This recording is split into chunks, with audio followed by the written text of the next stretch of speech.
আমরা আমাদের শিক্ষার্থীদের পক্ষ থেকে 12 জনের একটি দল মহামান্য রাষ্ট্রপতির বঙ্গভবনে গিয়েছিলাম।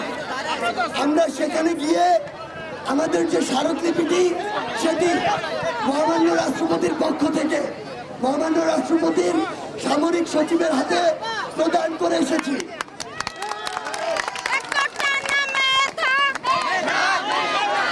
মহামান্য রাষ্ট্রপতির সামরিক সচিব নিশ্চিত করেছেন তিনি অতি দ্রুত আমাদের যে মেসেজটি আমাদের যে স্মারকলিপিটি সেটি মহামান্য রাষ্ট্রপতির কাছে পৌঁছে দিবেন।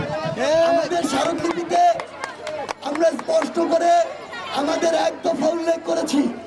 আমরা বলেছি বাংলাদেশের সরকারি চাকুরিতে সকল গ্রেডে অযৌক্তিক ও বৈষম্যমূলক কোটাগুলোকে বাতিল করে সংবিধান অনুসারে শুধুমাত্র অনগ্রসর জাতিগোষ্ঠীর জন্য 5% কোটা রেখে সংসদে আইন প্রণয়ন করে